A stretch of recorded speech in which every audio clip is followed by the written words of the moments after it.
एक ऐसी हार जिसे भारत ने दशकों तक अपनी किताबों में दफन रखा। एक ऐसी जंग जो सिर्फ 32 दिनों में लड़ी गई और उन 32 दिनों ने एक पूरे राष्ट्र की आत्मा को हिला दिया।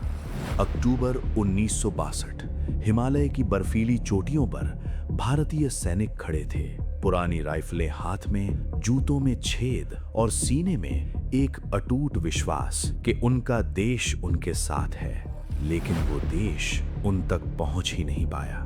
आज हम उस सच को खोलेंगे जो बहुत कम लोगों ने कहा है, उस हार के पीछे की कहानी जो सिर्फ चीन की ताकत की कहानी नहीं है, बल्कि हमारी अपनी गलतियों की, हमारे अहंकार की, हमारी नाकामियों की कहानी है। तो बने रहिए, क्योंकि जो आप अगले कुछ मिनटों में जानेंगे वो आपने इतिहास की किसी किताब में नहीं पढ़ा होगा। 1947 भारत आजाद हुआ और उस आजादी के साथ आई एक नई उम्मीद, एक नया भारत।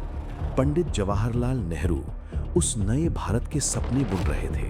वो चाहते थे कि भारत एशिया का नेतृत्व करे, कि दुनिया को दिखाए हम सिर्फ एक देश नहीं, एक विचार है। और उसी दौर में उत्तर में एक और क्रांति हो रही थी। 1949 में माओ त्से तुंग ने चीन में कम्युनिस्ट सरकार स्थापित की और नेहरू ने सबसे पहले उन्हें मान्यता दी। हिंदी चीनी भाई भाई, ये नारा उस दौर की हवाओं में घुला हुआ था। लेकिन भाई कभी कभी सबसे बड़े धोखेबाज होते हैं। 1950 में चीन ने तिब्बत पर कब्जा कर लिया। भारत ने विरोध किया, लेकिन हल्के से। नेहरू को उम्मीद थी कि बातचीत से सब सुलझ जाएगा, कि चीन के साथ दोस्ती बनाए रखना ज्यादा जरूरी है। यही पहली गलती थी। 1954 में पंचशील समझौता हुआ। 5 सिद्धांत, शांति, बराबरी, सह अस्तित्व। नेहरू मानते थे कि ये समझौता दोनों देशों के बीच एक मजबूत नींव रखेगा।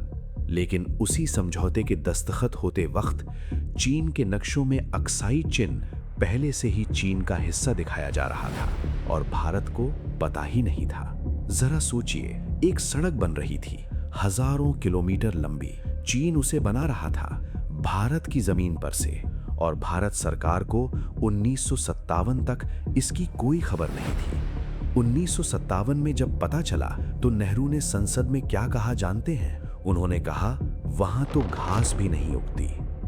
यही वो पल था जब भारत ने एक ऐसी गलती की जिसकी कीमत सैकड़ों जवानों की जान से चुकानी पड़ी। अब बात करते हैं एक शख्स की जिसके बिना 1962 की कहानी अधूरी है। कृष्ण मेनन, रक्षा मंत्री, नेहरू के सबसे करीबी, बेहद तेज दिमाग, राजनीतिक चालाकी में माहिर, लेकिन सेना के बारे में लगभग कुछ भी नहीं जानते थे। और वो जानते थे कि वो नहीं जानते, फिर भी सेना के फैसलों में हस्तक्षेप करते रहे। उन्होंने जनरल थिमैया को अपमानित किया, देश के सबसे काबिल सैन्य अधिकारियों में से एक, जब तक कि थिमैया ने इस्तीफा नहीं दिया और उनकी जगह आए जनरल BM कॉल। नेहरू और मेनन के चहेते। सेना में लड़ाई का कोई तजुर्बा नहीं, लेकिन दिल्ली के गलियारों में बहुत पहुंच। ये राजनीति सेना के ऊपर हावी हो रही थी और उधर चीन तैयार हो रहा था। 1959 में तिब्बत में विद्रोह हुआ। दलाई लामा भागकर भारत आ गए। नेहरू ने उन्हें शरण दी। चीन आग बबूला हो गया और तब माओ ने एक फैसला किया, भारत को सबक सिखाना होगा। लेकिन इस सब के बावजूद भारत एक नीति पर चल रहा था, फॉरवर्ड पॉलिसी, यानी सीमा पर आगे आगे छोटी छोटी चौकियां बनाते जाओ, चीन को पीछे ढकेलो बिना किसी बड़े संघर्ष के।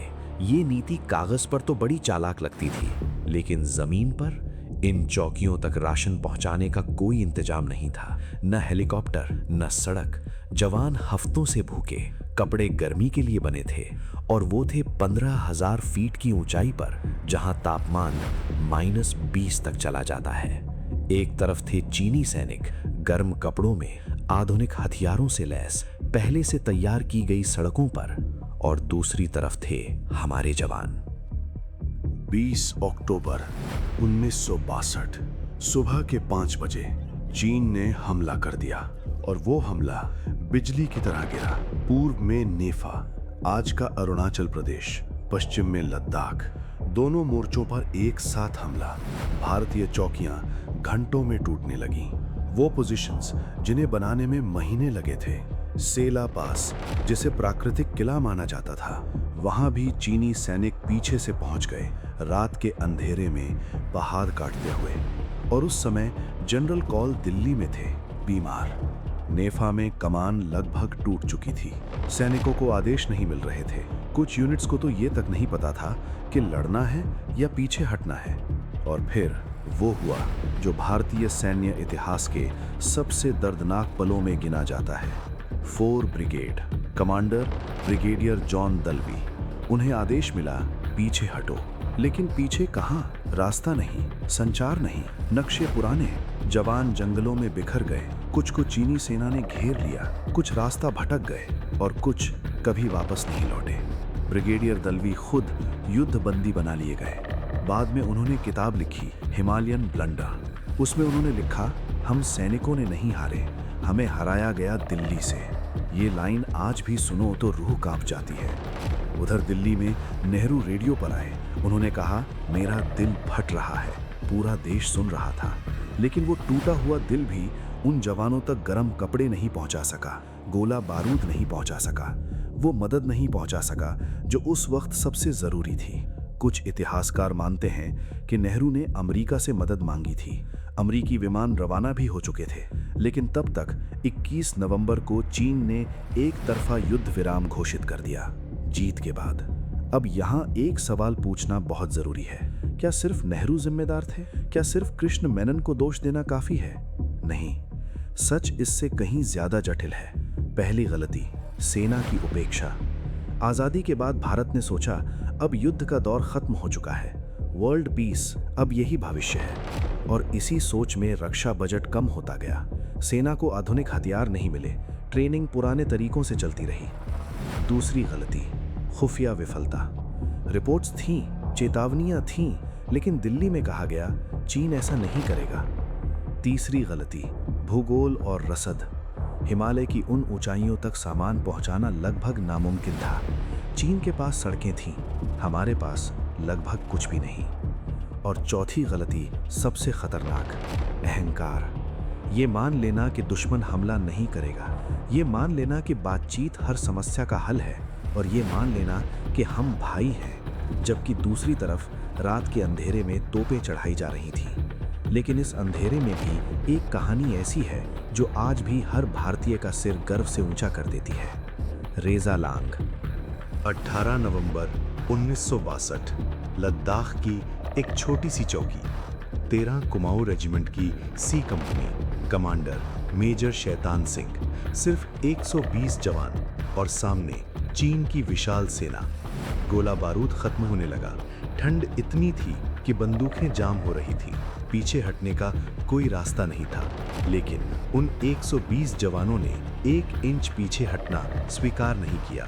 वो आखिरी गोली तक लड़े, फिर संगीनों से लड़े, और जब लड़ाई खत्म हुई, रेजांग ला की बर्फ पर 114 भारतीय जवानों के शव मिले।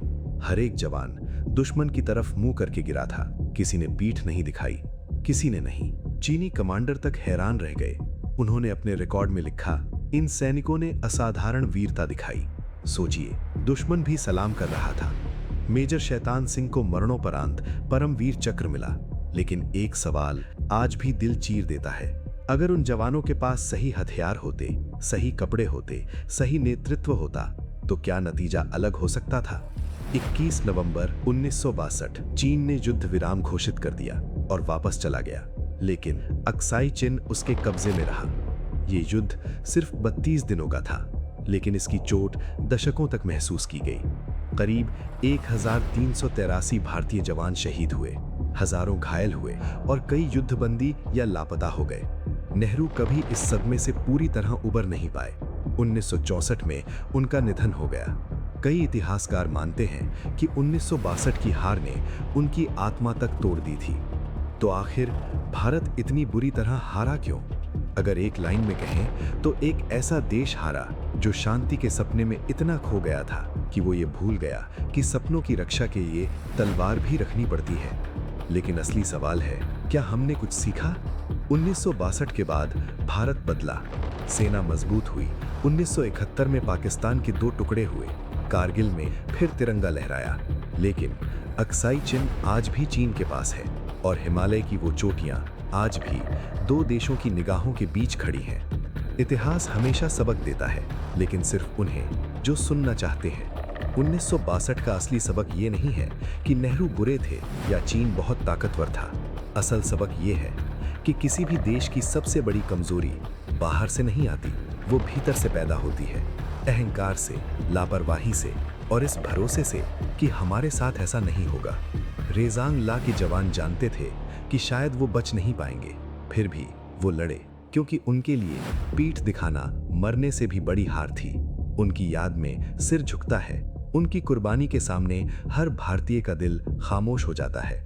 और शायद यही उम्मीद बची रहनी चाहिए कि भारत कभी ना भूले, आज़ादी की कीमत सिर्फ एक बार नहीं चुकाई जाती, हर पीढ़ी को उसे फिर से चुकाना पड़ता है। अगर ये कहानी आपको सोचने पर मजबूर करे तो इसे शेयर जरूर कीजिए, क्योंकि ये सिर्फ इतिहास नहीं है, ये एक चेतावनी है। और नीचे कमेंट में बताइए, आपके हिसाब से 1962 की हार का सबसे बड़ा कारण क्या था? नेतृत्व, सिस्टम या हमारी अपनी लापरवाही? मिलते हैं अगले सच के साथ।